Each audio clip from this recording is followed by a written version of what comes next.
नमस्कार साथियों, कैसे आप सभी। मैं ऐश्वर्य चौधरी एक बार फिर आप सभी का हार्दिक स्वागत करता हूं आपके अपने परिवार एसएससी मेकर में। एक बार सभी बच्चे बताएंगे कि आवाज आप तक पहुंच पा रही है या नहीं। जल्दी से सभी बच्चे बताइएगा, फिर स्टार्ट करते हैं आज का सेशन। आज है 20 मई और 20 मई के आज हम डिस्कस करेंगे करंट अफेयर्स और स्टडी के क्वेश्चन जो आपके सभी एग्जाम्स के लिए इंपॉर्टेंट है, चाहे आप कोई भी वनडे एग्जाम की प्रिपरेशन कर रहे हो। ठीक है, तो एक बार सभी बच्चे बताइएगा। चलिए भाई, बहुत बढ़िया, आप सभी का स्वागत है एक बार फिर आप सभी के परिवार एसएससी मेकर में। तो आइए स्टार्ट करते हैं आज का सेशन। एक बार सभी बच्चे सेशन को लाइक करेंगे, शेयर करेंगे, जिससे क्लास सभी बच्चों तक पहुंचे, सभी बच्चे क्लास से जुड़े। चलिए, पहला क्वेश्चन है, विश्व मधुमक्खी दिवस किस दिन मनाया जाता है? On which day is celebrated bee day?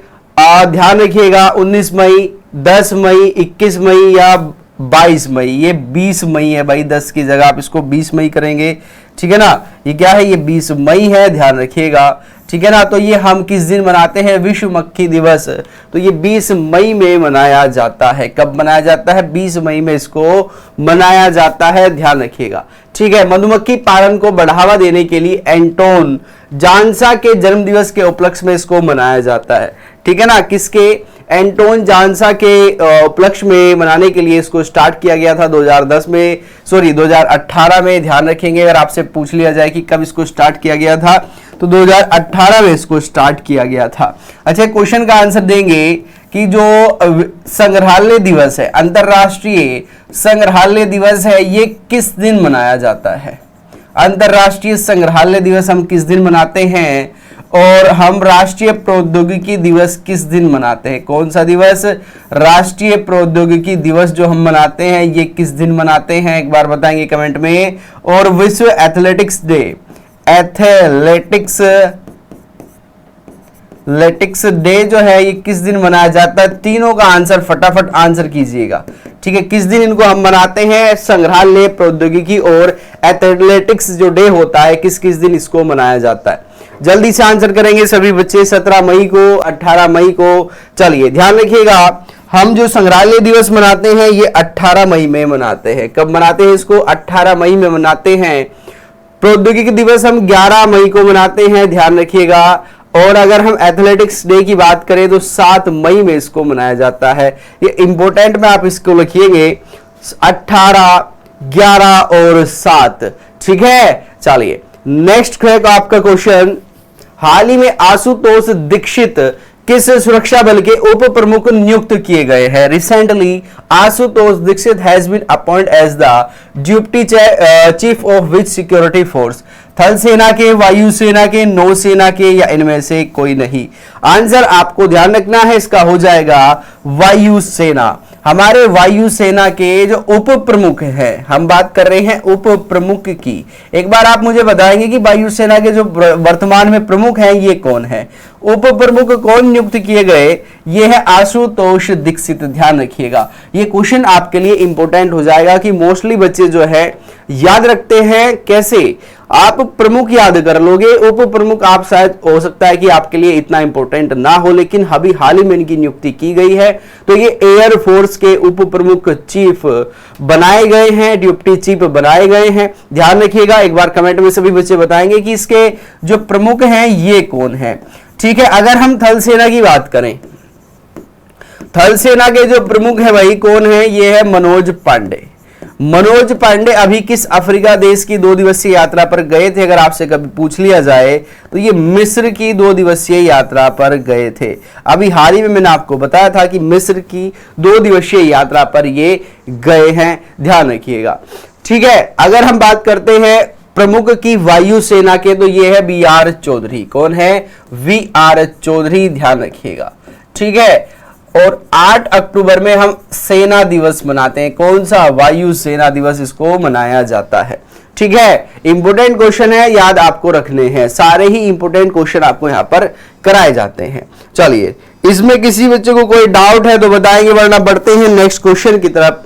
एक बार सभी बच्चे ध्यान से बताइएगा। चलिए, नेक्स्ट क्वेश्चन है, हाल ही में किसकी अध्यक्षता में IRDA ने मानसिक स्वास्थ्य संबंधित समिति का गठन किया है? अब ये IRDA है क्या, ये आपको अभी बताऊंगा। इससे पहले एक बार आप देखिएगा कि ये किसकी अध्यक्षता में इन्होंने मानसिक स्वास्थ्य से संबंधित समिति का गठन किया है? रंजना देसाई की, प्रतिभा मूर्ति की, अशोक कुमार की या देवाशीष पांडा की? ठीक है, तो ये किया है प्रतिभा मूर्ति की अध्यक्षता में इन्होंने एक समिति का गठन किया है। वो समिति कार्य क्या करेगी? वो समिति का कार्य होगा मानसिक स्वास्थ्य को सुधारना। ठीक है ना, क्या करना? मानसिक स्वास्थ्य जो बिगड़ जाता है व्यक्ति का, उसको ये सुधारने का प्रयास करेगी। ठीक है, अब ये IRDA है क्या, इसको आप एक बार समझिएगा। ये है insurance regulatory and authority of development authority of India, इसको कहा जाता है। यानी कि जितने भी आप जीवन पॉलिसी लेते हैं, जीवन बीमा पॉलिसी लेते हैं, चाहे LIC हो या किसी भी और अन्य कंपनी की कह सकते हैं बीमा पॉलिसी है, तो उसको ये रेगुलेट करती है। इसको इराडा बोला जाता है, इसको इराडा बोला जाता है, ध्यान रखिएगा। तो ये आपको ध्यान रखना है, इन्होंने एक ऐसा समिति बनाई है जो लोगों के मानसिक स्वास्थ्य को, संतुलन जो बिगड़ जाता है उसको कैसे कंट्रोल किया जाए, जो अपना मानसिक संतुलन खो बैठते हैं उनको कैसे कंट्रोल किया जाए, उसके लिए इन्होंने समिति बनाई है। अगर हम इसकी इराडा की बात करें तो इसका फॉर्मेशन कब हुआ था? 1999 में इसका फॉर्मेशन हुआ था। इसका हेडक्वार्टर कहां पर है भाई? हैदराबाद में इसका हेडक्वार्टर है। इसके चेयरपर्सन कौन है? ये है देवाशीष पांडा। कौन है? देवाशीष पांडा इसके चेयरपर्सन है, ध्यान रखिएगा। ठीक है, 2000 का नोट भी बंद हो चुका है, कोई बात नहीं, इस पर बाद में चर्चा करेंगे। एक बार पहले आप इसको देखिएगा, ये हो जाएगा आपका प्रतिभा मूर्ति। अच्छा, रंजना देसाई के बारे में क्या आप बता सकते हैं, ये कौन है? ठीक है ना, आपको बताना है कि रंजना देसाई कौन है। तो ध्यान रखिएगा, जो उत्तराखंड में आर्टिकल 44 पर समिति बनी है, क्या बनी है? आर्टिकल 44 पर, यानी कि समान आचार संहिता, समान आचार संहिता पर जो समिति बनी है कि क्या उत्तराखंड में आर्टिकल 44 को लागू किया जा सकता है या नहीं, तो उसकी अध्यक्षता कौन कर रही है? यह है रंजना देसाई। ठीक है, इंपोर्टेंट है, दोनों आपको ध्यान रखना है। देवाशीष पांडे के बारे में मैंने आपको बता दिया, ये देवाशीष पांडे जो है ये इराडा के चेयरपर्सन है वर्तमान में। यहां तक किसी बच्चे को कोई डाउट है तो बताइएगा, जल्दी से बताएंगे। किसी बच्चे को कोई डाउट है, कंफ्यूजन है, फिर बढ़ते हैं नेक्स्ट क्वेश्चन की तरफ। ठीक है, चलिए नेक्स्ट क्वेश्चन आपका, G20 सांस्कृतिक समूह बैठक की आयोजन किस शहर में की जाएगी? जो सांस्कृतिक समूह की बैठक होगी ये कहां पर होगी? बेंगलुरु में, भुवनेश्वर में, अमृतसर में या नई दिल्ली में? जल्दी से बताइएगा। G20 के बारे में आपको मैंने पहले भी बताया था, G20 की लगभग 200 मीटिंगें भारत में होनी है, लगभग की हम बात कर रहे हैं, हो सकता है कि ज्यादा भी हो जाए, लेकिन उनमें से कुछ इंपोर्टेंट ही आपको याद रखनी है। मैंने आपको कल भी बताया था कि इंपोर्टेंट जो मीटिंग्स होगी वो आपको बिल्कुल याद रखनी होगी, आपको उसको भूलना नहीं है। G20 की भारत अध्यक्षता कर रहा है, साथ ही साथ SCO की भी भारत अध्यक्षता कर रहा है। किसकी? SCO की भी। SCO यानी कि संघाई कॉर्पोरेशन ऑफ इंडिया की भी अध्यक्षता कौन कर रहा है? भारत ही कर रहा है, ध्यान रखिएगा। तो ध्यान रखेंगे, G20 सांस्कृतिक समूह की जो बैठक का आयोजन किया जाएगा ये भुवनेश्वर में किया जाएगा। कहां पर? भुवनेश्वर में ये किया जाएगा। और आपको मैं बता दूं कि HCO की जो सांस्कृतिक राजधानी है, क्या है? HCO की सांस्कृतिक राजधानी है, क्योंकि दोनों ही मीटिंगें चल रही हैं। ये कहां पर है? वाराणसी को HCO की सांस्कृतिक राजधानी घोषित किया जा चुका है, ध्यान रखिएगा। तो ऑप्शन नंबर आपका हो जाएगा बी सही। भुवनेश्वर जो है ये उड़ीसा की राजधानी है। किसकी? उड़ीसा की ये राजधानी है, ये भी आपसे पूछा जा सकता है। उड़ीसा में आपको ध्यान रखना है, यहां पर कलिंगा स्टेडियम है। कौन सा? कलिंगा स्पोर्ट स्टेडियम है, ध्यान रखिएगा। और बीरबटी स्टेडियम कहां पर है? ये भी उड़ीसा में ही स्थित है। यहाँ के जो मुख्यमंत्री ये नवीन पटनायक हैं, ध्यान रखिएगा। और एक चीज आपको ध्यान रखनी है, एक जापान में एक सम्मेलन हुआ था, सम्मेलन, इसको क्या कहा था? उड़ीसा सम्मेलन इसको नाम दिया गया था। उड़ीसा सम्मेलन, उड़ीसा व्यापार सम्मेलन इसको नाम दिया गया था। तो अगर आपसे कभी पूछ लिया जाए कि भाई उड़ीसा सम्मेलन कहां पर हुआ था, तो उड़ीसा सम्मेलन जापान में हुआ था। इसको उड़ीसा टिक मत कर देना, इसका नाम ही उड़ीसा व्यापार सम्मेलन दिया गया था, लेकिन ये क्या है? ये जापान में हुआ था। उड़ीसा में बेहतर व्यापार को कैसे सुनिश्चित किया जाए इसके लिए हुआ था। ठीक है, कोई डाउट है तो बताइएगा जल्दी से, वरना फिर बढ़ते हैं नेक्स्ट क्वेश्चन की तरफ, जल्दी से बताएंगे। हाँ, और एक चीज और ध्यान रखना, मोचा, अभी मोचा तूफान आया है, चक्रवात आया है, तो इससे भारत के कौन से राज्य प्रभावित हैं? इससे वेस्ट बंगाल प्रभावित है, इससे उड़ीसा प्रभावित है, इससे आंध्र प्रदेश प्रभावित है, इससे तमिलनाडु प्रभावित है, यानी कि भारत का जो पूर्वी क्षेत्र है ये इससे प्रभावित है। यह भी याद रखना मोचा, और मोचा के लिए हमने एक अभी क्या चलाया है, ऑपरेशन चलाया है, उसके बारे में चर्चा करेंगे। चलिए नेक्स्ट क्वेश्चन है आपका, हाल ही में किस राज्य सरकार के द्वारा कल्याणकारी योजनाओं के वितरण व सेवा सुनिश्चित करने के लिए हिम डाटा पोर्टल किसने लॉन्च किया है? Recently which state government has been launched Him data portal the ensure delivery and services of welfare schemes. ठीक है, किसके लिए है? जो समाज की कल्याणकारी योजनाएं होती हैं उनके वितरण को सुनिश्चित करने के लिए हिम डाटा पोर्टल लॉन्च किया है। जैसे आपने देखा होगा, ठीक है ना, राज्य सरकारें किसका वितरण करती है? राज्य सरकारें राशन का वितरण करती है,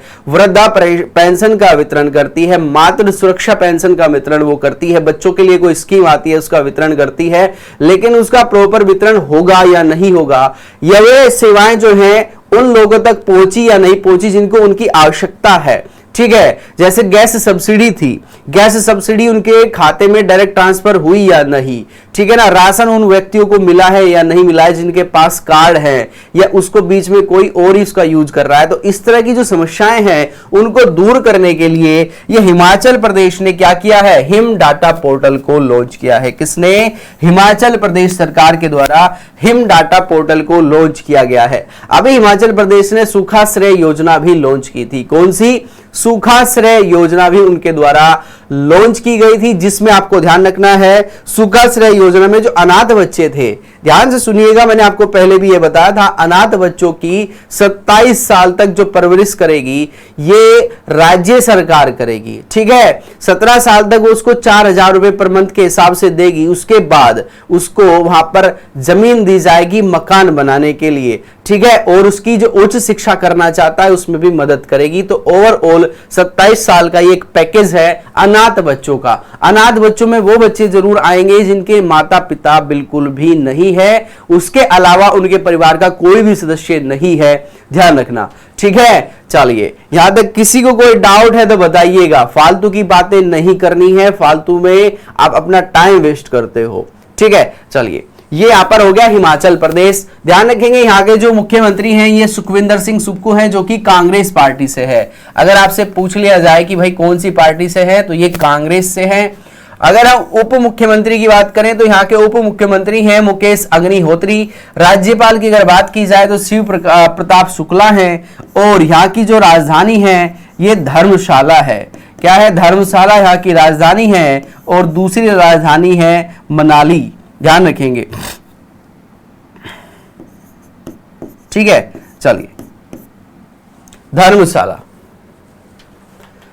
चलिए नेक्स्ट क्वेश्चन है आपका, मोचा सुनामी जो आया इसका नाम कैसे पड़ा?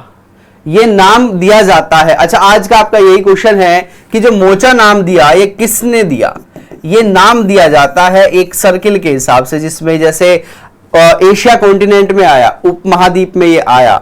ठीक है, तो ये इसको मोचा नाम किसने दिया ये मैंने आपको बताया था, शायद क्लास में एक बार बताएंगे किसने नाम दिया।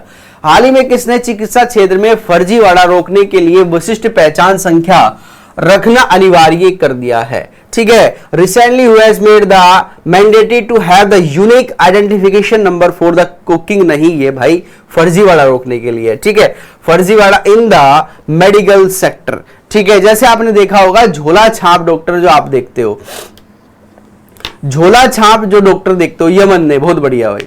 ठीक है, हाँ बहुत बढ़िया, एक बार इसको सही कीजिएगा। ये जो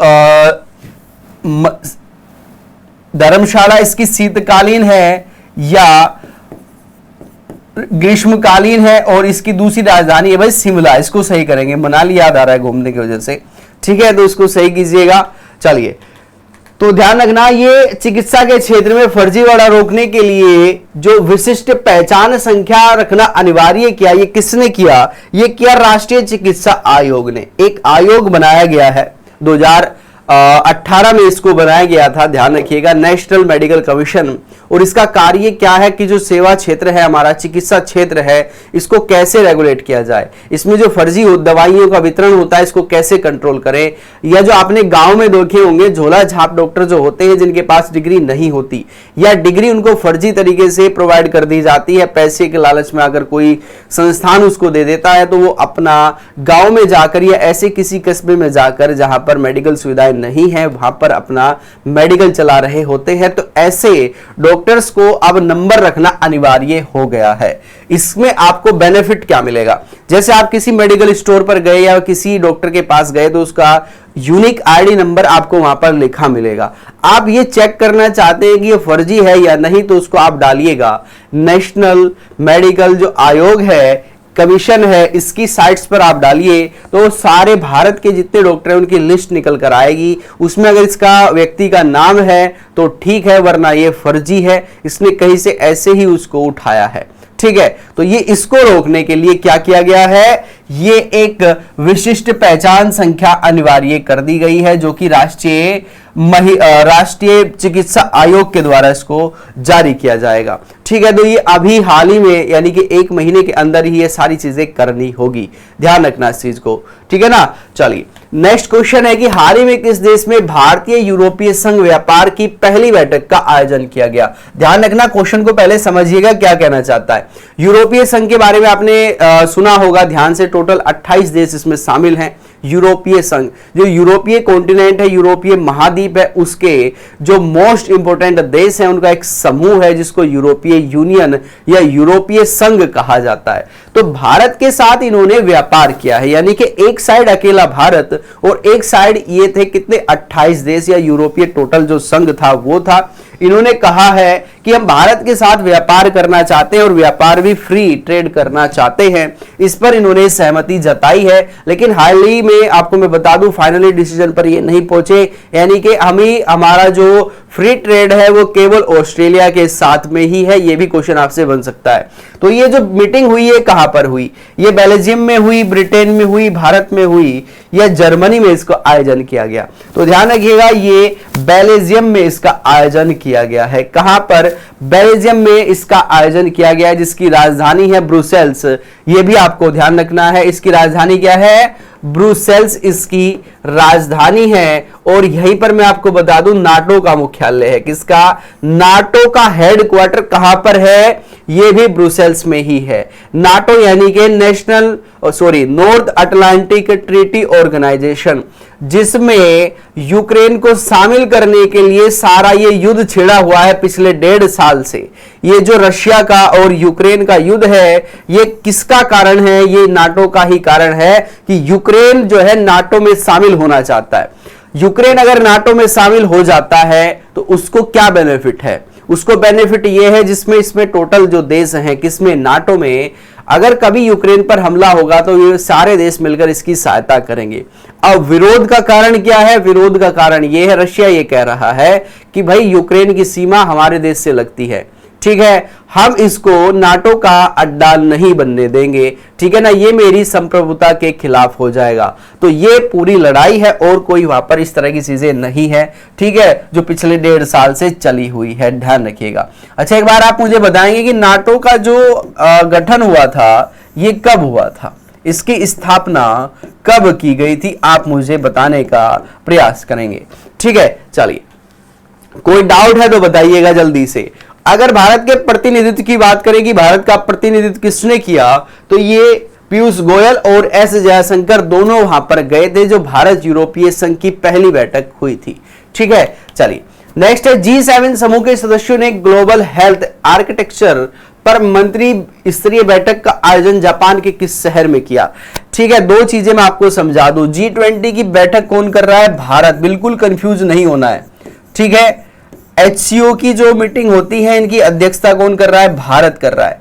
एक है G7 ग्रुप, कौन सा ग्रुप है, G7, जिसमें 7 देश शामिल हैं। इसमें एशिया का केवल जापान देश है जो इसमें एशिया से शामिल है।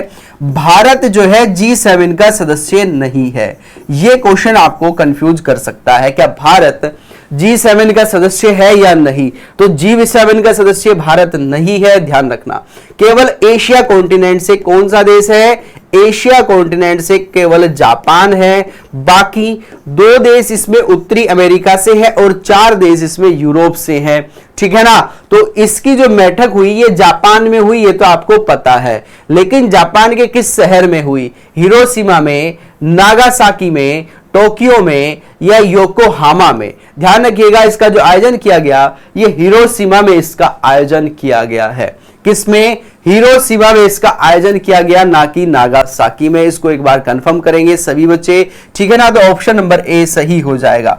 ये जो योकोहामा है ना, योकोहामा ध्यान रखना, योकोहामा एक कंपनी भी है जो टायर बनाती है। क्या बनाती है? जो बाइक्स और कार के टायर बनाती है, आपको याद रखना है। जैसे यामाहा एक कंपनी है, कौन सी है? यामाहा एक कंपनी है।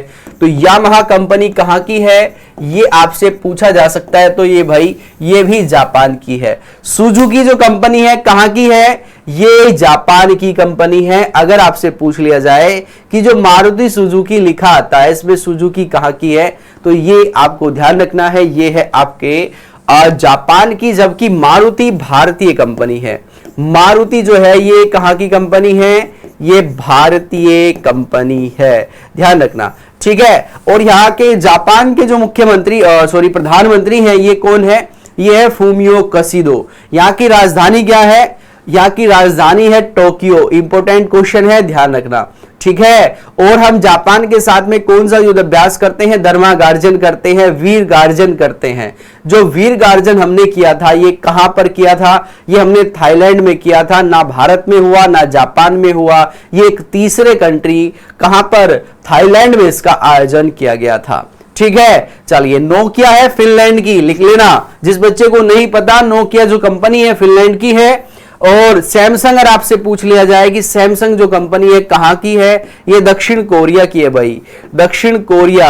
जो एप्पल कंपनी है ये कहां की है? अमेरिका की है। वन प्लस जिसका फोन आता है वन प्लस, ये चाइनीज है, यानी कि चाइना की है। ओप्पो चाइनीज है, रियलमी चाइनीज है, एमआई चाइनीज है, ये सारी चाइनीज कंपनियां हैं। मेट्रोला जापान की है। अगर जापान की बात करें तो मेट्रोला है, मेट्रोला, ठीक है। ये सारी जानकारी आपको पता होनी अनिवार्य है, ठीक है। तो G7 समूह मैंने आपको बताया है। चलिए, नेक्स्ट क्वेश्चन है आपका, हाल ही में किस देश में वर्ष 2023 का पोलियो का पहला मामला सामने आया है? क्वेश्चन को ध्यान से पढ़ना। हम बात कर रहे हैं वर्ष 2023 की, यानी कि मई तक का ये डाटा है। 1 जनवरी से लेकर ये 20 मई तक का डाटा इन्होंने दिया। तो 20 मई तक एक मामला पोलियो का सामने निकल कर आया। ये किस देश में आया? ये पाकिस्तान में आया, अफगानिस्तान में आया, बांग्लादेश में आया, या इनमें से कोई नहीं? ध्यान रखना, 2023 का जो पहला मामला आया ये अफगानिस्तान में आया है, पोलियो का पहला मामला इनके देश में, ठीक है। भारत से पोलियो को कब मुक्त कर दिया गया था? कमेंट में लिखकर बताना। अगर हम बात करें 2020 में तो 56 मामले यहां पर सामने आए थे। 2021 में घटकर ये 4 रह गए थे। 2022 में देखा जाए तो केवल 2 मामले यहां पर आए। लेकिन अगर हम बात करें 2023 की तो अभी एक मामला यहां पर आ चुका है। हम बात कर रहे हैं अफगानिस्तान की, ठीक है ना। किसकी? अफगानिस्तान की हम बात कर रहे हैं, ध्यान रखिएगा, ठीक है। चलिए, तो यहां पर ये आपका ऑप्शन नंबर बी सही होगा। सभी पर टिक लिखा है तो उसको आप एक्स्ट्रा करके लिखेंगे। अफगानिस्तान की अगर हम बात करें तो यहां की राजधानी है काबुल। कौन सी राजधानी है? काबुल यहां की राजधानी है। दूसरा आपको ध्यान रखना है, तापी योजना है। कौन सी योजना है? तापी गैस पाइपलाइन है, जो कहां से होकर आएगी? तुर्कमेनिस्तान, अफगानिस्तान, पाकिस्तान और सीधा ये इंडिया आएगी। कहां पर आएगी? इंडिया ये आएगी, ठीक है। तो इसमें आपसे पूछा जा सकता है कि तापी परियोजना में कौन कौन से देश शामिल हैं? इसमें 4 देश शामिल हैं, तुर्कमेनिस्तान है, अफगानिस्तान है, पाकिस्तान भी है और ये इंडिया भी है। अभी हाल ही में ये चालू नहीं हुई है। जिस दिन ये चालू होगी तो भारत में जो गैस के दाम हैं ये एकदम से डाउन हो जाएंगे, यानी कि कम हो जाएंगे, ठीक है। चलिए, बहुत बढ़िया भाई। हाँ, 1949 में, वो पहला काफी पुराना क्वेश्चन है, ठीक है।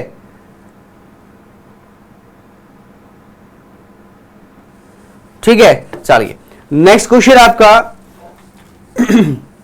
भारत व किस देश के मध्य समुद्र शक्ति युद्ध अभ्यास के चौथे संस्करण का आयोजन बातम में हुआ है? बातम या बाटम आपको लिखा मिलेगा, ये दो शब्द आपको मिल सकते हैं, तो बातम मिलेगा या बाटम मिलेगा, दोनों में आपको याद रखना है, कंफ्यूजन नहीं करना है। तो समुद्र शक्ति अभ्यास सबसे पहले तो हमें यह पता होना चाहिए हम करते किसके साथ में हैं, सिंगापुर के, जर्मनी के, फ्रांस के, ब्रिटेन के या इंडोनेशिया के। ध्यान रखिएगा हम इंडोनेशिया के साथ में समुद्र शक्ति करते हैं, किसके? इंडोनेशिया के साथ में समुद्र शक्ति अभ्यास किया जाता है। इसका ये चौथा संस्करण था भाई, ठीक है, ये बातम में हुआ। अब बातम कहां पर है अगर पूछ लिया जाए तो बातम भी इंडोनेशिया में ही है। कहां पर? बातम भी इंडोनेशिया में ही स्थित है, ध्यान रखना। अब बात आती है कि ये कब से कब होगा, तो ये 14 मई से 19 मई तक के बीच में इसका आयोजन किया गया है। इसमें भारत का आईएनएस कवरत्ती ने इसमें पार्टिसिपेट किया है। किसने? आईएनएस कवरत्ती ने इसमें पार्टिसिपेट किया है। अच्छा, आप मुझे बताइएगा कि जो भारतीय सेना के द्वारा ऑपरेशन कावेरी चलाया गया था, कौन सा ऑपरेशन कावेरी चलाया गया था, इसमें भारत के किस आईएनएस ने भाग लिया था? ठीक है ना। ऑपरेशन कावेरी क्या था कि जो दक्षिणी सूडान में हिंसा छिड़ी, वहां से भारतीय लोगों को निकालने के लिए हमने ऑपरेशन कावेरी चलाया था। ठीक है, तो ये किस आईएनएस ने इसमें भाग लिया था आप मुझे बताइएगा। किसमें? ऑपरेशन कावेरी में। हम बात कर रहे हैं आईएनएस कवरत्ती की, तो इसने जो है कहां पर भाग लिया? ये समुद्र शक्ति अभ्यास में इन्होंने भाग लिया था। इंपॉर्टेंट क्वेश्चन है, ध्यान रखना। ठीक है, चलिए नेक्स्ट क्वेश्चन है कि हाल ही में किसे केंद्रीय कानून मंत्री बनाया गया है? मैंने आपको बताया कि भारत के मंत्रिमंडल में चेंज हो चुका है। ठीक है, भारत के मंत्रिमंडल जो है ये चेंज हो चुका है। चेंज करके क्या इसमें किया गया? तो इंपॉर्टेंट क्वेश्चन इसको लिखेंगे, किरण रिजिजू हमारे पहले कानून मंत्री हुआ करते थे, लेकिन इनको अब हटाकर किसको बना दिया गया? ये अर्जुन मेघवाल जी को बना दिया गया। किसको? अर्जुन मेघवाल जी को अब वर्तमान में क्या बना दिया गया? लॉ मिनिस्टर बना दिया गया है, लॉ मिनिस्टर।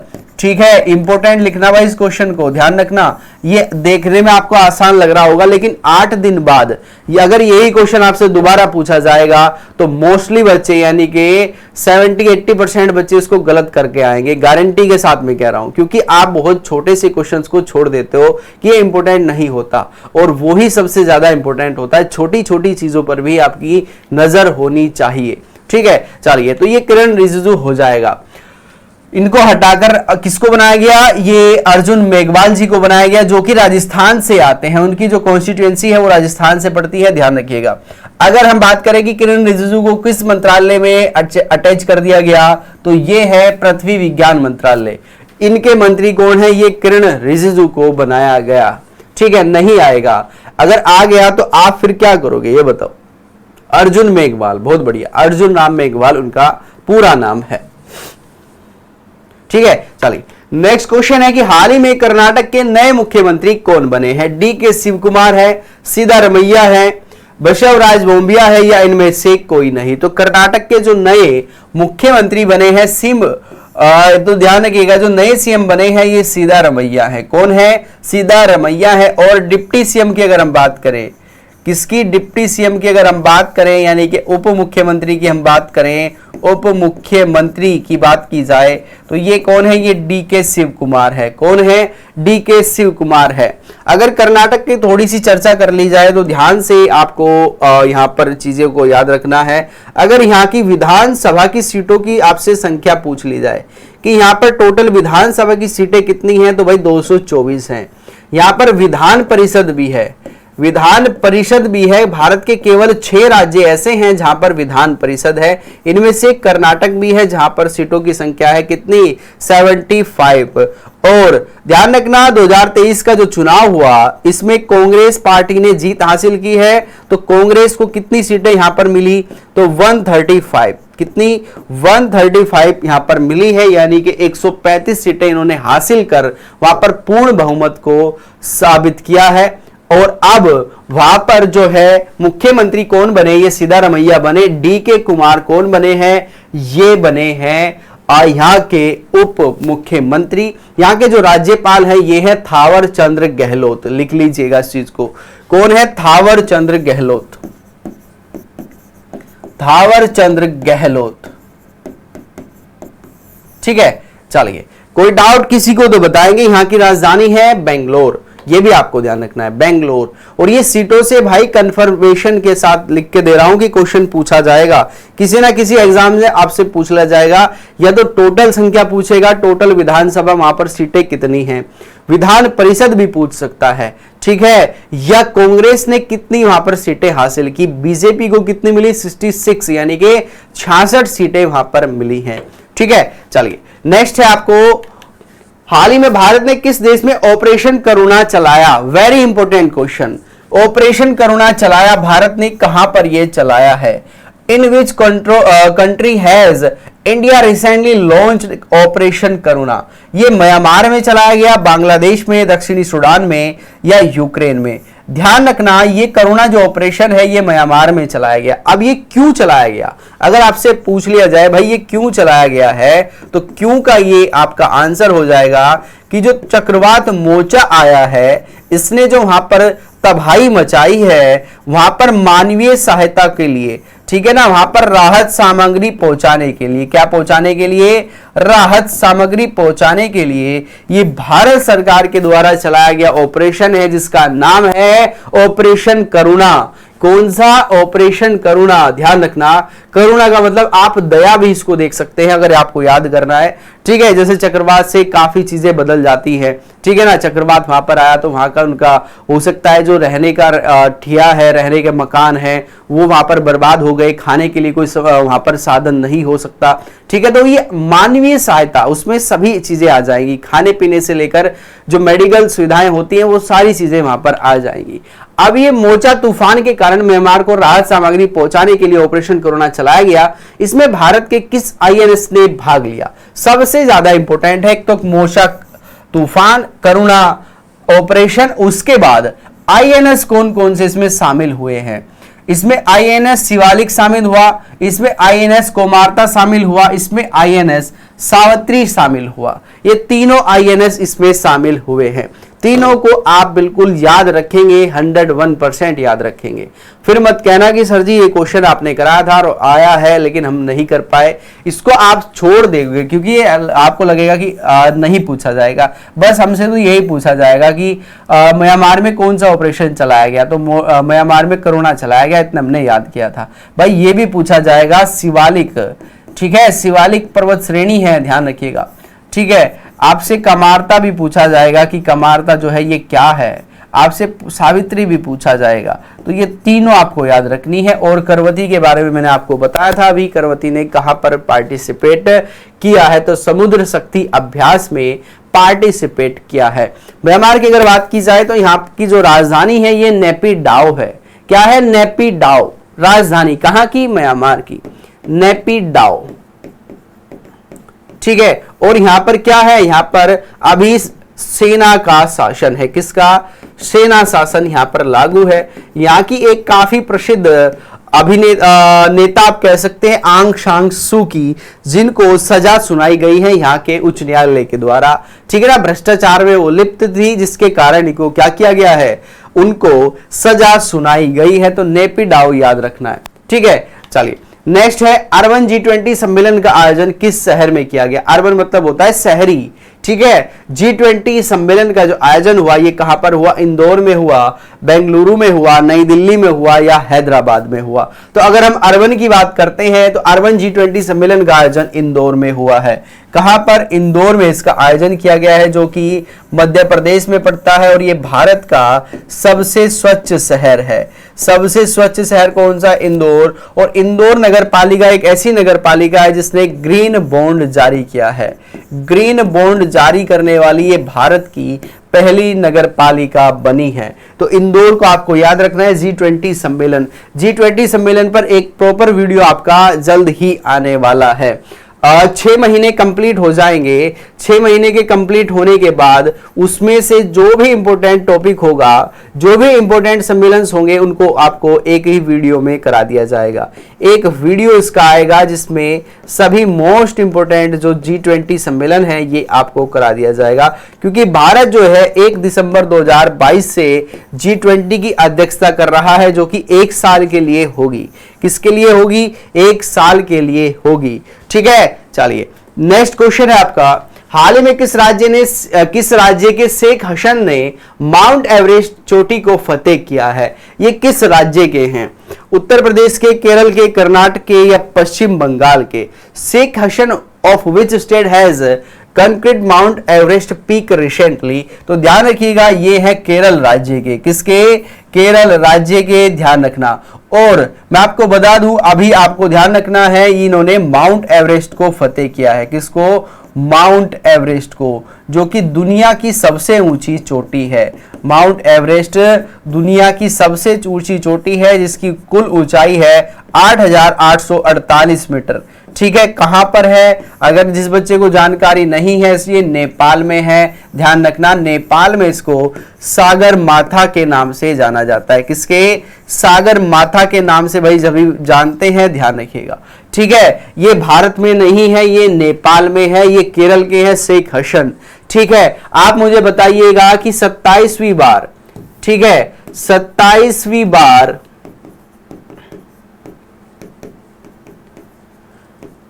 किस गाइड ने माउंट एवरेस्ट को फतेह किया है गाइड के रूप में? 27वीं बार, कल ही क्वेश्चन कराया है। 26 भी आपको बताया था, 27 भी आपको बताया था। 27वीं बार किसने इसको फतेह किया है? देखते हैं कितने बच्चे याद रख पाते हैं, जल्दी से बताइएगा। और द केरला स्टोरी के बारे में भी आपको ध्यान रखना है। द केरला स्टोरी के जो डायरेक्टर हैं वो कौन है? सुदीप्तो सेन है।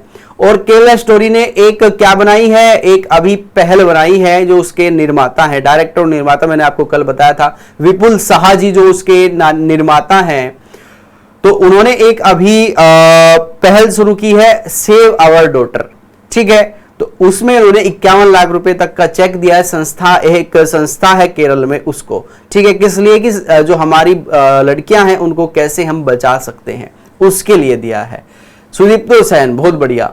ठीक है, कामी रीता, क्या नाम है इनका? इनका नाम है कामी रीता, जो कि नेपाल के हैं। कामी रीता, ठीक है, ये नाम हो सकता है आपको लग रहा हो कि ये फीमेल हो सकते हैं, लेकिन ये फीमेल नहीं है, ये मेल है। इनका नाम है कामी रीता, जो कि एक गाइड के रूप में, किसके रूप में? एक मेंटर के, एक गाइड के रूप में इन्होंने 27वीं बार उसको क्या किया है? फतेह किया है। अगर हम वहीं पर बात करें पासांग दावा की, वे 26 बार इसको कर चुके हैं। कितनी बार? 26 बार उसको कर चुके हैं। तो ये था आज का आपका करंट अफेयर्स का सेशन। आपको कैसा लगा जरूर बताएंगे। कोई क्वेश्चन समझ में नहीं आता उसको कमेंट बॉक्स में पूछ सकते हैं, या कल आप क्लास में भी उसको पूछ सकते हैं। कोई डाउट उसमें नहीं रहना चाहिए, क्योंकि सारे ही क्वेश्चन एक नंबर आपको ध्यान रखना दिलाकर जाएंगे। किसी भी एग्जाम की आप तैयारी कर रहे हो, सभी के लिए इंपॉर्टेंट ये क्वेश्चंस आपके होने वाले हैं।